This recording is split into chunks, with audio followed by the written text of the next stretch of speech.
Hello everyone, hope you all are doing good. तो आज हम लोग करने वाले हैं cell cycle and cell division का चैप्टर। और इस चैप्टर को हम लोग दो पार्ट में करेंगे। ऑब्वियसली बात है क्योंकि चैप्टर थोड़ा सा बड़ा है। तो सबसे पहले आज हम लोग करेंगे माइटोसिस तक, और मियोसिस हम लोग नेक्स्ट लेक्चर में करेंगे, ठीक है। तो without wasting time let's get started. तो ये जो हमारा पहला जो है इंट्रोडक्शन है पूरा, बस इसमें और कुछ नहीं समझना, बस इतना जानना है कि एक सेल डिवाइड क्यों करता है, एक सेल के डिवाइड करने का पर्पस क्या होता है। तो ये दो चीज़ के लिए होता है, पहला ग्रोथ के लिए और दूसरा हमारे पास में किसके लिए होता है, रिप्रोडक्शन के लिए। ग्रोथ के लिए मल्टी सेलुलर में और रिप्रोडक्शन के लिए यूनिसेलुलर में। हालांकि यूनिसेलुलर में ग्रोथ और रिप्रोडक्शन एक ही टाइम पे आपका होता है, ठीक है। और मल्टी सेलुलर में जो है ग्रोथ अलग प्रोसेस है और रिप्रोडक्शन अलग प्रोसेस है, और दोनों ही सेल डिविजन की वजह से होता है। आई होप यहाँ तक क्लियर होगा। आगे बढ़ते हैं हमारे पास में। अब सेल साइकिल हम लोग किस चीज को नाम देते हैं, तो जब भी एक सेल अपना जीनोम को डुप्लीकेट करता है, जितने भी उसके डीएनए हैं उसके अमाउंट को जो है वो डुप्लीकेट करेगा, डबल करेगा, ठीक है। और उसके बाद में सारे सेल ऑर्गेनल्स जितने हैं, सारे कंपाउंड जो सेल के अंदर मिलते हैं उन सबको डबल करेगा, और उसके बाद में दो डॉटर सेल्स में जो है आपका डिवाइड कर जाएगा। तो इसी को हम लोग क्या कहते हैं, सेल साइकिल कहते हैं। इसी को हम लोग क्या कहेंगे, सेल साइकिल कहेंगे, ठीक है। इधर से इस पेज से कोई क्वेश्चन आने का चांस नहीं है। क्वेश्चन ये हमारे सेकंड पेज से आने का पूरा चांसेस बनता है। यहाँ पे सबसे पहला जो है ये बनेगा कि जो एक ह्यूमन सेल है वो अप्रॉक्सीमेटली 24 आवर्स में जो है आपका डिवाइड करता है। उसके बाद में आपका जो ईस्ट है, हाँ, जो आपका ईस्ट है वो आपके में 90 मिनट्स में जो है डिवाइड करता है।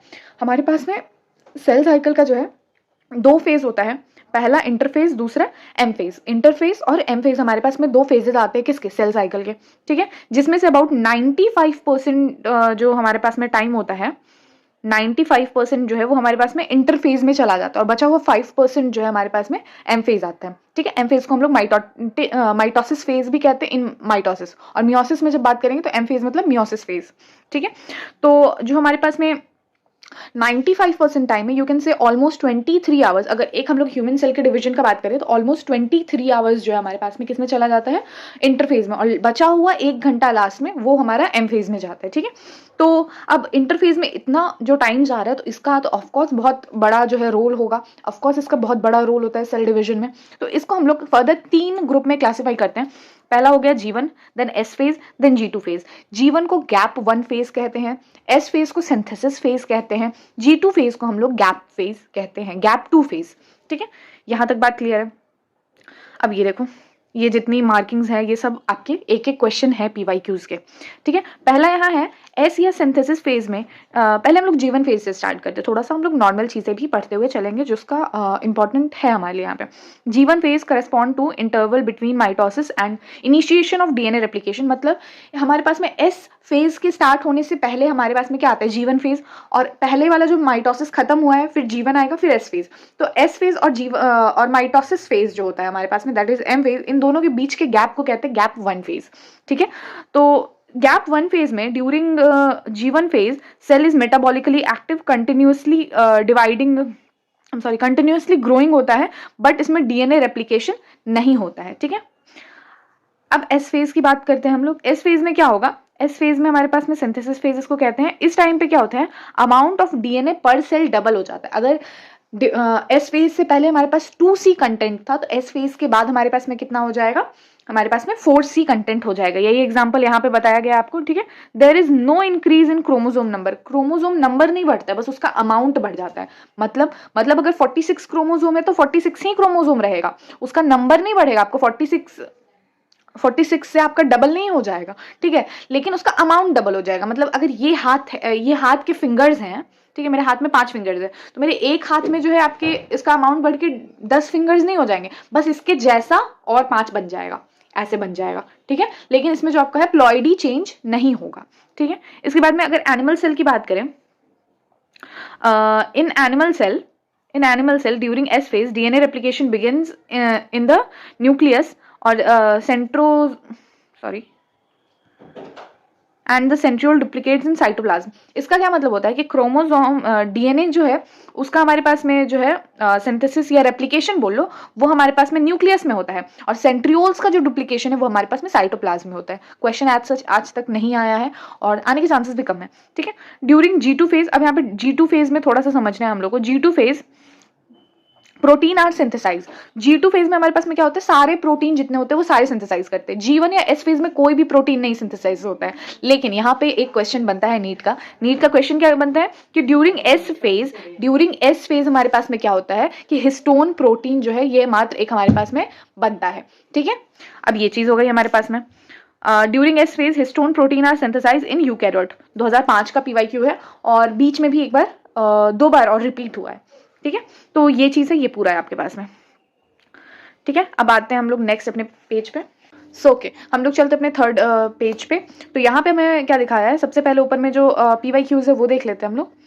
पहली चीज है यहाँ पे G0 phase occur after M phase, मतलब G0 फेज जो होता है वो M फेज के बाद में आता है। ठीक है, और इसमें क्या होता है हमारे पास में कि जब कोई एक सेल है वो डिवाइड करने के लिए एंटर करता है डिवीजन साइकिल में, लेकिन वो डिवाइड करना नहीं चाहता है, जैसे हर्ट सेल वो डिवाइड नहीं करता है थ्रू आउट द लाइफ, तो वो क्या होगा, G0 फेज में चला जाएगा, मतलब अपना जो है सेल साइकिल उसको सस्पेंड कर देगा। ठीक है, इसमें 2 केस बनते हैं, आगे भी हम बताएंगे G0 फेज के बारे में जब अलग से डिस्कस करेंगे। नेक्स्ट यहाँ है दूसरा, in bacteria DNA replication occur in cytoplasm prior to fission, prokaryote do not have their primitive nature do not show well marked S phase. मतलब यहाँ पे हमारे पास में क्या होता है कि जो बैक्टीरिया होता है ना उसमें जब फिजन होता है, फिजन मतलब वो डिवाइड करता है, बाइनरी फिजन या मल्टीपल फिजन जो हम लोग पढ़ते हैं, मतलब किसी चीज का डिवाइड करना, तो वो जब डिवाइड करता है हमारे पास में ना, तो यहाँ पे क्या होता है हमारे साथ में कि जब अभी आपका सेल डिवीजन होता है यूकैरियोट्स में, तो उसमें आपका एक वेल मार्क्ड एस फेज देखने को मिलता है, मतलब सिंथेसिस फेज देखने को मिलता है। लेकिन हमारे पास में जो बैक्टीरिया होता है वो है प्रोकैरियोट, तो वो प्रोकैरियोट है तो इसलिए उसमें थोड़े डिफरेंट होते हैं सेल साइकिल, और उसमें क्या होता है एस फेज जो होता है वो बहुत ही छोटा टाइम के लिए होता है और वेल मार्क्ड नहीं होता, आपको नहीं पता चल पाएगा कि कब एस फेज शुरू हो रहा है कब खत्म हो रहा है, इसको कहते हैं well marked. It is not well marked in prokaryotes, कौन, एस फेज। ठीक है, अब आ जाओ क्वेश्चन स्टेज या G0 स्टेज कहते हैं। अब यहाँ 2 क्वेश्चन बनता है। पहला क्वेश्चन कि क्वेश्चन स्टेज सेल साइकिल को सस्पेंड करता है या सेल साइकिल को टर्मिनेट करता है या सेल साइकिल को एग्जिट करता है। तो यहाँ पे जो हमारे पास में आंसर आएगा, जब भी आपके पास आपसे पूछे कि G0 सेल साइकिल को क्या करता है, तो सेल साइकिल को सस्पेंड करता है। और आपसे जब पूछा जाए कि G0 G1 फेज को क्या करता है, तो G1 फेज को एग्जिट कर देता है। जैसे यहाँ पे देखो आपका लिखा हुआ होगा, कहाँ गया, these cell do not divide further, exit G1 phase. ठीक है, और फिर क्वेश्चन स्टेज में चले जाते हैं, एग्जिट करते हैं G1 फेज को, लेकिन सेल साइकिल को क्या करते हैं, सस्पेंड कर देते हैं। ठीक है, मेरा भी जो MCQ है इस पे बहुत बार गलत होता है क्योंकि सेल साइकिल में हमेशा पूछा रहता है, और NCERT में क्या है, एग्जिट G1 फेज, तो हम लोग क्या सोचते हैं कि G1 फेज एग्जिट कर रहा है मतलब सेल साइकिल भी एग्जिट कर रहा है, तो नहीं, G1 फेज एग्जिट करता है लेकिन सेल साइकिल को क्या करता है, सस्पेंड कर देता है। तो ये 2 चीज अपने दिमाग में रखना बहुत जरूरी है, और ये PYQs में बहुत बार पूछा गया है एज इट इज। और हमेशा क्या पूछा जाएगा आपको, सेल साइकिल को क्या करता है, टर्मिनेट, एग्जिट, सस्पेंड या फिर एलिमिनेट करके भी कोई एक ऑप्शन रहता है, तो इसमें करेक्ट ऑप्शन क्या होगा, सस्पेंड सेल साइकिल। G1 का कभी नहीं पूछेगा, हमेशा पूछेगा सेल साइकिल का। ठीक है, तो आई होप यहाँ तक क्लियर होगा। अब हम लोग आगे बढ़ते हैं इसमें। M phase, the most important और सबसे ज्यादा क्वेश्चन इधर से ही आते हैं आपके, और इसमें भी सबसे ज्यादा आएंगे मेटाफेज से, सबसे ज्यादा क्वेश्चन आते हैं। ठीक है, तो हमारे पास में M फेज में क्या होता है, M फेज हम लोग माइटोसिस की बात करें तो माइटोसिस हमारे पास में इक्वेशनल डिवीजन होता है।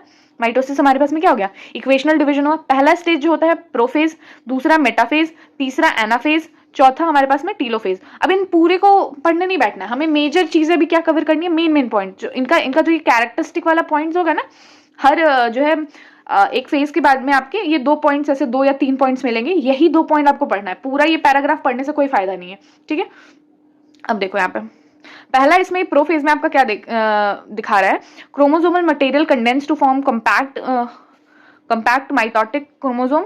यहाँ पे आपका सबसे पहले क्या होगा, प्रोफेज में हमारे पास में कंपैक्ट करेंगे चीजें। ठीक है, कंपैक्ट करेंगे। Chromosome are seen to be composed of 2 chromatids, मतलब एक क्रोमोसोम में 2 क्रोमैटिड्स होता है। कुछ इस तरीके का स्ट्रक्चर बनता है ना, एक सेकेंड, इस तरीके का कुछ मैं आपको इधर दिखाऊं। हमारे पास में कुछ ये हमारे पास में हो गया क्या, सेंट्रोमियर। ठीक है, एक यहां से आर्म, एक यहां से, इस एक को कहेंगे क्रोमैटिड। और ऐसे जब 2 बन जाते हैं, ठीक है, ये हमारे पास में कलर चेंज कर लेते हैं, ये हमारे पास में एक क्रोमैटिड हो गया और ये हमारे पास में दूसरा क्रोमैटिड हो गया, तो 2 क्रोमैटिड मिलके एक क्रोमोसोम बना रहे हैं। ठीक है, अब आ जाओ, तो यहाँ क्रोमेटिड का फॉर्मेशन होगा जो कि एक साथ कहाँ पे अटैच रहेंगे, सेंट्रोमियर से अटैच रहेंगे। उसके बाद में centrosome undergoes duplication during interphase में वो डुप्लीकेशन करता है, begin to move toward opposite poles पे चला जाता है वो, ठीक है। सेंट्रोजोम जो है वो अपोजिट पोल्स पे चला जाता है और इसके बाद में क्या होता है, वो कुछ माइक्रोट्यूब्यूल्स बाहर निकालता है जिसको हम लोग एस्टर के नाम से जानते हैं, और दोनों तरफ के एस्टर को हम लोग मिला देंगे तो उसको हम लोग माइटोटिक अपैरेटस कहते हैं, ठीक है। इसका आगे में फिगर है, हम लोग देखेंगे। अब हम लोग नेक्स्ट आ रहे हैं, cell at the end of prophase. यहाँ पे क्या होगा, Golgi complex, endoplasmic reticulum, nucleolus और न्यूक्लियर इन्वेलप, ये सारा दिखना हमें बंद हो जाएगा, ठीक है। Now we are on metaphase. Metaphase में क्या होगा आपका कैरेक्टरिस्टिक फीचर, स्पिंडल फाइबर जो है वो काइनेटोकोर से अटैच होगा। अगर आपका क्रोमोसोम है, यहाँ पे नहीं लिख बैठे, अगर आपका क्रोमोसोम है, मान लो इस टाइप से क्रोमोसोम है, तो यहाँ पे आगे में जो होगा ना आपका डिस्क लाइक स्ट्रक्चर होगा, आगे में ऐसे डिस्क लाइक दोनों साइड में स्ट्रक्चर होगा। ये क्या करेगा, आपके स्पिंडल फाइबर्स आकर के इससे जुड़ेंगे, तो इसको हम लोग क्या कहते हैं, इसको हम लोग कहते हैं वो डिस्क लाइक स्ट्रक्चर को जहां से काइनेटोकोर आकर के जुड़ते हैं, that is called as, we call it as sorry मैंने क्या बोल दिया, एक second, let me show you, मेरे पास में आ जाओ तो मैं दिखाती हूँ। देखो ये मान लो एक क्रोमेटिड है, ये मान लो दूसरा क्रोमेटिड है, दोनों ऐसे लगा हुआ है, ठीक है, दोनों ऐसे लगा हुआ है। तो ये जहां पे लगता है ना दोनों, एक यहाँ पे एक डिस्क लाइक स्ट्रक्चर बनता है आगे पीछे दोनों साइड, कुछ स्पिंडल फाइबर आकर इससे जुड़ते हैं, कुछ स्पिंडल फाइबर आकर के इससे जुड़ते हैं, तो ये जो डिस्क लाइक स्ट्रक्चर होता है ना, this is known as kinetochore. I hope अभी समझ में आ गया होगा, ठीक है। ये हो गया। और उसके बाद में जो है पूरे जो हर एक क्रोमोसोम है ना, एक लाइन पे आकर के अलाइन हो जाते हैं ऑन द क्या बोलते हो, डायमीटर पे आकर के अरेंज हो जाते हैं सेल के, और इसको हम लोग कहते हैं मेटाफेजिक प्लेट। और इसी मेटाफेजिक प्लेट बनने के वजह से हम लोग कहते हैं कि metaphase is the best phase two study the morphology of the chromosome, ठीक है। तो ये चीज हो गया। अब आते हैं एनाफेज। एनाफेज में क्या होता है, बेसिकली हमारे पास में एनाफेज में हमारे पास में क्या होता है, एनाफेज के जो की इवेंट्स होते हैं हमारे पास में, ये क्या करता है आपके पास में, स्प्लिट करता है क्रोमोसोम को तोड़ता है, क्रोमेटिड्स को सेपरेट करता है, ठीक है।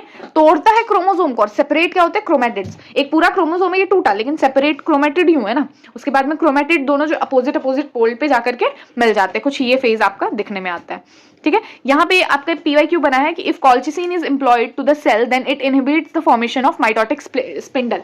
तो आपसे पूछ लेगा कि अगर मान लो हमने किसी सेल को कॉल्चिसिन में डाल दिया तो अब वहां पे कौन सा फेज एब्सेंट होगा। तो देखो माइटोटिक स्पिंडल नहीं बन रहे, तो माइटोटिक स्पिंडल का काम क्या होता है, दोनों जो है आपका क्रोमेटिड को तोड़ने का काम होता है। तो मेटाफेज तक तो कोई दिक्कत नहीं होगी, मेटाफेज तक तो आपका मेटाफेजिक प्लेट तक तो चीजें आपकी बन जाएंगी, लेकिन उसके बाद में वो दोनों सेपरेट नहीं हो पाएंगे, इसलिए कौन सा फेज एब्सेंट हो जाएगा, एनाफेज एब्सेंट हो जाएगा, ठीक है। अब आ जाते हैं the last one is telophase. Telophase में क्या चीज है हमारे पास में, क्रोमोसोम क्लस्टर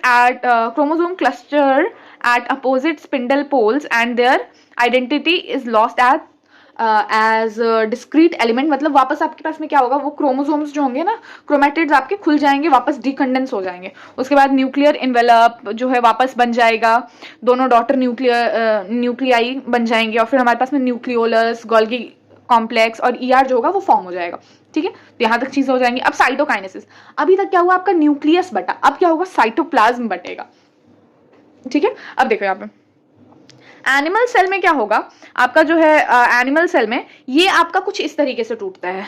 एनिमल सेल जो है, मान लो जैसे ये है ना, ये एनिमल सेल बाहर से अंदर की तरफ टूटता है। मैं यहाँ पे एरो बनाती हूँ, ये वाले, ये बाहर से अंदर की तरफ टूटता है, ठीक है, बाहर से अंदर की तरफ, ठीक है। तो ये जो होगा अंदर की तरफ टूटेगा।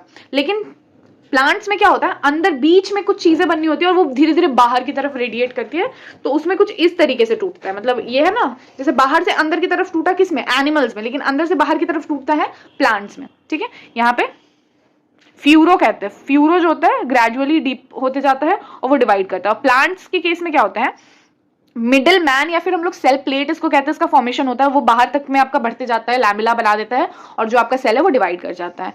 ये चीज हो गई। अब अगर मान लो हमारे पास में कैरियोकाइनेसिस हुआ लेकिन साइटोकाइनेसिस नहीं हुआ, तो ऐसा केस हमें कहाँ देखने को मिलता है, तो याद करो फ्री न्यूक्लियर एंडोस्पर्म हमने पढ़ा था, कहाँ पे, कोकोनट में। तो फ्री न्यूक्लियर एंडोस्पर्म में हमारे पास में क्या होता है, न्यूक्लियर डिवीजन तो होता है, लेकिन वहां पे हमारे पास में क्या नहीं होता है, साइटोप्लाज्म का डिवीजन नहीं होता। और दूसरा हमने कहाँ पढ़ा था, हमने पढ़ा था ये यहाँ पे, अरे हे भगवान, sexual reproduction in flowering plants में, ये कोकोनट वाला भी हमने उसमें पढ़ा था। और एक और पढ़ा था हमने, जो है आपका फ्री न्यूक्लियर डिवीजन होता है कब, जब ओव्यूल रहता है उसके अंदर में, जब एक मेगा स्पोर होता है वो जब डिवाइड करता है तो फटाफट से डिवाइड करके 8 न्यूक्लियाई बनाता है ना, 7 सेल्ड 8 न्यूक्लिएटेड, हमने पढ़ा था एम्ब्रियो सैक के बारे में, तो वो चीज है। उसके बाद में सिग्निफिकेंस की अगर हम लोग बात करें, significance of mitosis, significance of mitosis हमारे पास में क्या है, ये हम लोग को क्या होता है, माइटोसिस और the equational division is usually restricted to diploid cells तक ही ये जनरली रिस्ट्रिक्टेड रहता है, इसके अलावा और कहीं पे हमें देखने को नहीं मिलता है। ये हमारे पास में कहीं कुछ इंजरी हो जाए उसके लिए हमें क्या करता है, हेल्प करता है, एक सेकेंड, कहीं कुछ इंजरी हो जाए उसको रिपेयर करने में हेल्प करता है, ठीक है, इंजरी वगैरह को रिपेयर करने में आपका सेल रिपेयरिंग में हेल्प करता है, लाइनिंग वगैरह आपका जो है वो बनाए रखने में हेल्प करता है, स्किन शेड करती है तो उसको रिस्टोर करने में हेल्प करता है, कुछ कटफट गया तो उसको रिस्टोर करने के लिए हेल्प करता है। तो ये सारे में हमारे पास में माइटोसिस का यूज आता है। आई होप यहाँ तक समझ में आया होगा। मियोसिस वाला जो केस है हम लोग पढ़ेंगे नेक्स्ट लेक्चर में। आई होप आपको जो है यहाँ तक में चीज़ें समझ में आई होंगी। माइटोसिस से हम लोग नेक्स्ट कंटिन्यू करेंगे। तब तक के लिए अगर चैनल को सब्सक्राइब नहीं किया है तो जल्दी से जाओ और सब्सक्राइब करो, लाइक करो और शेयर करो इस वीडियो को अपने फ्रेंड्स तक। और यस, मिलते हैं नेक्स्ट लेक्चर में। Till then keep learning, keep growing, bye bye.